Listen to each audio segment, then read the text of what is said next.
Team India మాజీ spinner Amit Mishra సంచలన వ్యాఖ్యలు చేశారు. కోహ్లీ, రోహిత్ శర్మలను పోలిస్తూ వారి వ్యక్తిత్వం గురించి ఆసక్తికర విషయాలు వెల్లడించారు. డబ్బు, ఫేమ్ వచ్చాక కోహ్లీ బాగా మారిపోయాడంటూ అమిత్ మిశ్రా వ్యాఖ్యానించాడు. రోహిత్ మాత్రం అప్పటికీ ఇప్పటికీ అలాగే ఉన్నాడంటూ చెప్పుకొచ్చాడు. కోహ్లీతో చాలా కాలం నుంచే కలిసి ఆడిన తనకు అతని ఫోన్ నెంబర్ కూడా తెలియదంటూ అమిత్ మిశ్రా చెప్పాడు. ప్రస్తుతం విరాట్ కోహ్లీకి చాలా తక్కువ మంది స్నేహితులు ఉన్నారన్నాడు. ఇక తామిద్దరం మాట్లాడుకోక చాలా రోజులు అయిందన్న అమిత్ మిశ్రా, ఫేమ్ వచ్చాక చాలా మంది తమ సన్నిహితులను కారణం లేకుండానే మర్చిపోతుంటారని సెటైర్లు వేశాడు. ఇక తాను అలాంటి వ్యక్తిని కాదని 14 ఏళ్ల నుంచి కోహ్లీ తెలుసన్నాడు. అతను సమోసాలు, రాత్రుల్లో పిజ్జా తినేవాడని గుర్తు చేసుకున్నాడు.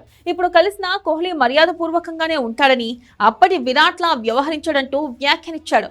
అదే సమయంలో రోహిత్ శర్మ తాను మొదటిసారి కలిసినప్పుడు ఎలా ఉన్నాడో ఇప్పుడు కలిసినా అలానే ఉంటాడని చెప్పాడు. కానీ కోహ్లీ మాత్రం పరిస్థితులకు తగ్గట్లు పూర్తిగా మారిపోయాడని ఈ మాజీ స్పిన్నర్ చెప్పుకొచ్చాడు. ఇక రోహిత్ ఇప్పటికీ తనతో సరదాగా మాట్లాడుతుంటాడని, కోహ్లీలో అదే మిస్ అయిందంటూ అమిత్ మిశ్రా వ్యాఖ్యానించారు.